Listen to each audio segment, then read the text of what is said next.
Seguimos en este domingo 14 de septiembre analizando los temas nacionales e internacionales y otra noticia de esta semana. Arrancamos, de hecho, el lunes, Juan Camilo, con otro conflicto en otro hemisferio.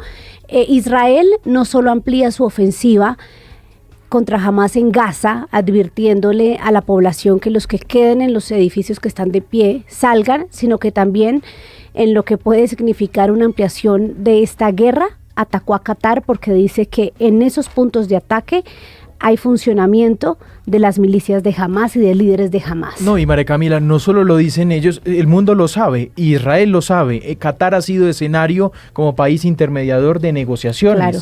Allí se han gestado ceses al fuego. Exactamente. Y claro, allí están los líderes de Hamás negociando. Y atacó esos puntos, algo que Qatar ha considerado supremamente grave. Y es muy grave. Exactamente. Y casi que una agresión. Y por otro lado, aquí lo que ha llamado la atención es la forma como Netanyahu ha dicho, sí, fuimos nosotros, y como Estados Unidos dijo, sí, nos avisaron, pero nos avisaron tarde.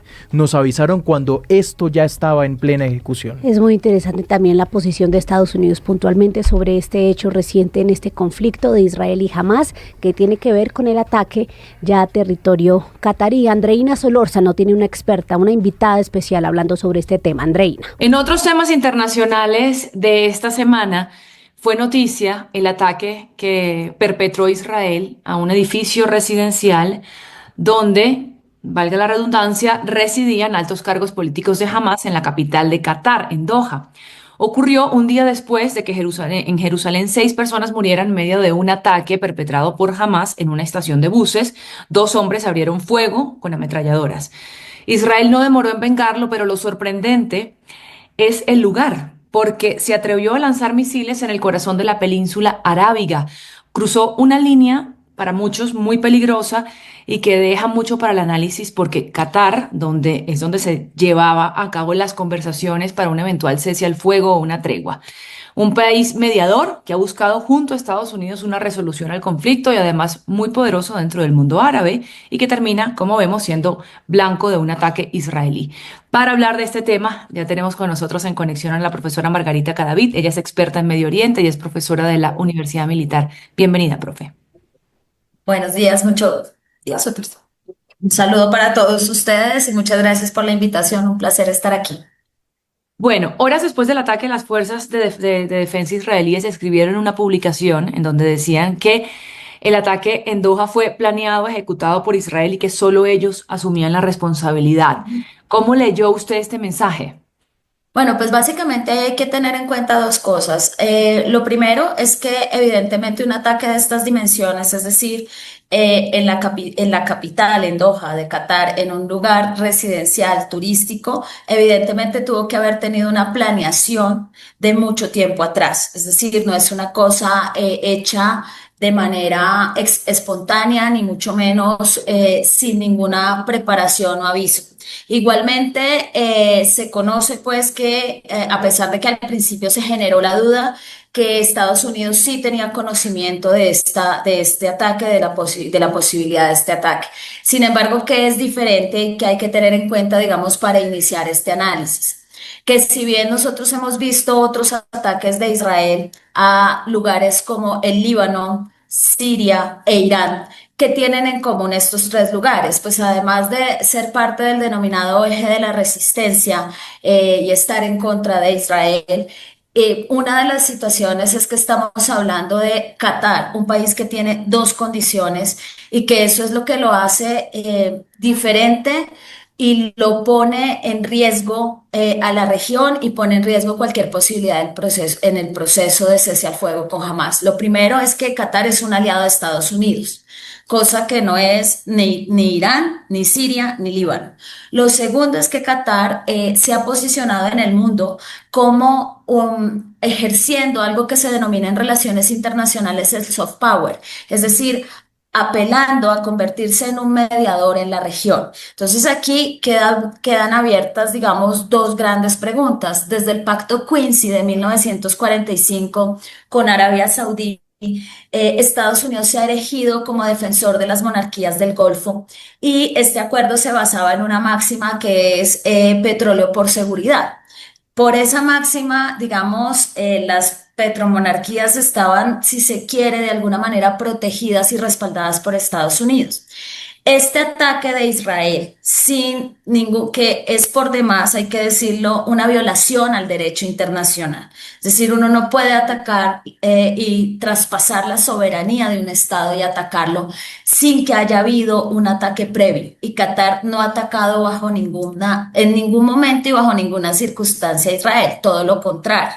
Ha servido de mediador, ha servido, digamos, de base para esas mediaciones y para alentar las negociaciones que está intentando pues sacar del otro lado. Entonces, Qatar queda con, pienso yo, con la sensación de qué tan respaldado y tan protegido está por los Estados Unidos, qué tan conveniente es esa alianza con los Estados Unidos. Además, hay que tener en cuenta también que Estados Unidos también queda en una posición delicada, sobre todo porque, como sabemos, en Qatar está una de las bases aéreas más grandes y principales de Estados Unidos en el Medio Oriente. Está Benjamín Netanyahu poniendo en calzas prietas a Estados Unidos en esta situación, pero además afectando la credibilidad que ha ganado Estados Unidos en la región, para usted sin duda. Sí, yo creo que más allá de la credibilidad, porque hay que ponerlo en dos niveles, es decir, para la gente en el Medio Oriente, la generalización incurre en error, pero hay que decirlo. La mayor parte de la gente se siente frente a Estados Unidos bajo esta lupa y esta mirada de la doble moral y el doble baremo, ¿no? Para algunas, el doble rasero. Pero para los gobiernos, sobre todo, como te decía yo, para esas petromonarquías, la alianza con Estados Unidos ha sido una alianza relativamente estable, ha sido una alianza que les ha dado, digamos, esa seguridad dentro del Medio Oriente que es tan inestable.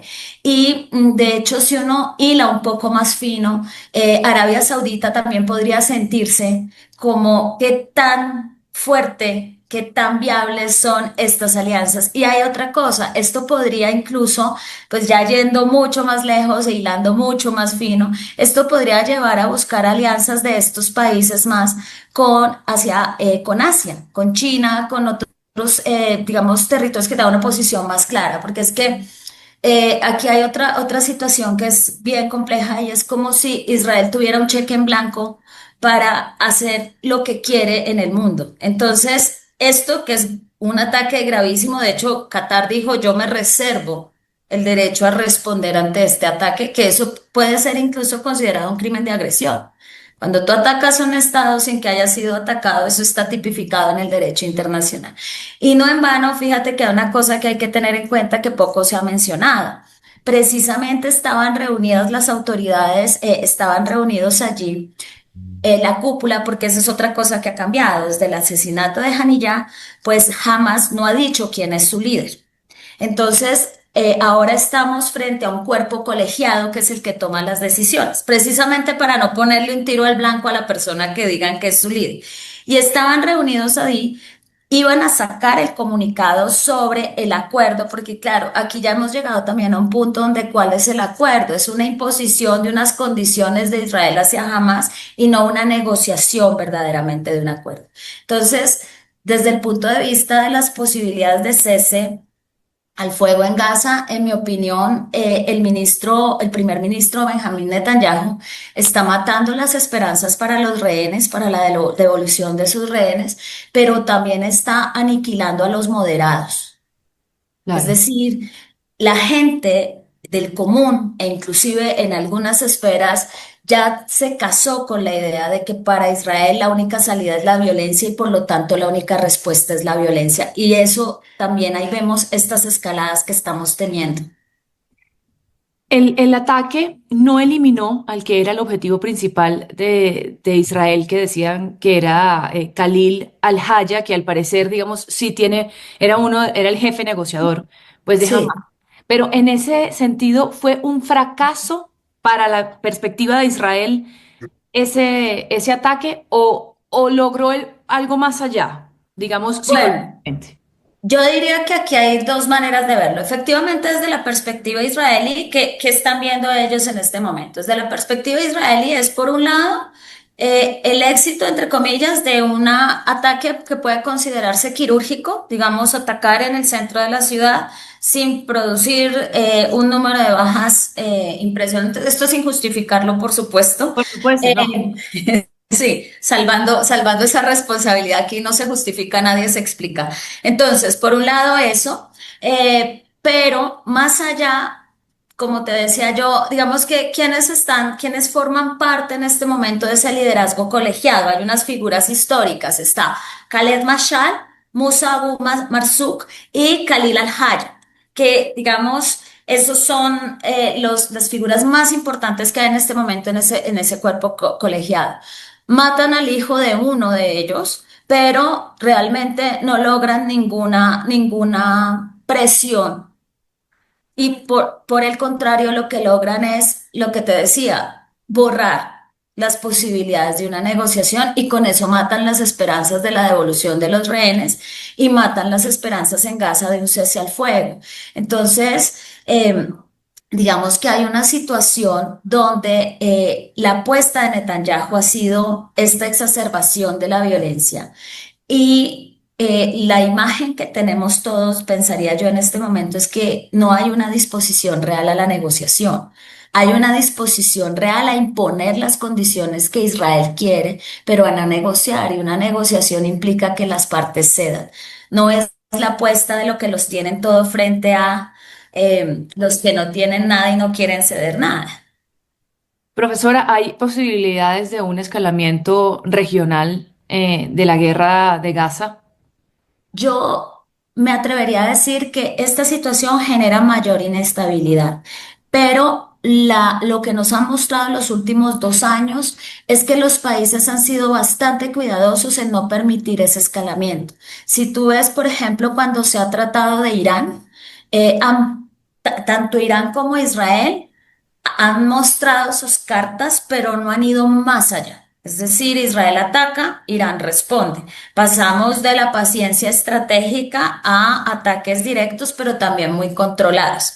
Siria con el nuevo gobierno también ha sido que por demás Netanyahu ha calificado este nuevo gobierno y lo sigue llamando como un gobierno terrorista. Creo que en eso puedo estar de acuerdo con Israel. Sí, no porque yo me vuelva gobernante dejó de ser el grupo que era, pero bueno, ahí hay una cantidad de elementos que habría que analizar, pero ellos tampoco han querido, ellos de hecho quieren mantener una relación estable con Israel. Y con Hezbollah, pues también hemos visto que se ha medido en la misma posibilidad. Entonces, por ahí la cosa, digamos, se va a mantener igual, aunque en el Medio Oriente todo puede pasar. En el caso de Yemen, el caso de Yemen con los hutíes es un poco más complejo. Precisamente el 30 de agosto habían hecho un bombardeo en Yemen y habían matado a uno de los líderes hutíes. Entonces, los hutíes también, digamos, utilizan dos cartas ahí. Ataques estratégicos en Israel y juegan mucho con este paso con el estrecho del Bab el Abdel, por donde pasa el petróleo entre Yemen y el Cuerno de África. Entonces, el cierre de eso de ese paso genera una cantidad de alteraciones en los precios del petróleo y es una de las cosas que se ha intentado que no se permite, suceda. Entonces, digamos que esos tres elementos no hay posibilidad de cambio, pero la posibilidad de cambio precisamente está en los mediadores, en los que han tenido una posición moderada frente a esta situación. Y eso, como te decía al principio, no solamente involucra a Qatar, porque claro, de hecho, el primer ministro catarí, perdón, Abdulrahman Al-Thani, dijo que Netanyahu simplemente había matado la esperanza para los rehenes. No ha aclarado todavía si Qatar va a abandonar los esfuerzos para alcanzar un alto de cese al fuego en Gaza, pero mira lo que esto trae. ¿Quién va a aceptar ser un moderador, un mediador en esta situación? Sobre todo porque un mediador tiene que tener la característica de que tiene que ser, digamos, confiable para ambas partes. Qatar lo era para ambas partes, pero Qatar ya no confía en Israel. Entonces, si matamos la posibilidad del mediador, matamos la posibilidad de la negociación. Bueno, un panorama todavía muy complicado y muy desesperanzador para desescalar este conflicto que ya tiene, bueno, un buen tiempo. Muchísimas gracias, profesora Margarita Cadavid, por sus claridades y por estar con nosotros aquí en Sala de Prensa Blue. Muchísimas gracias a ti por la invitación. Esta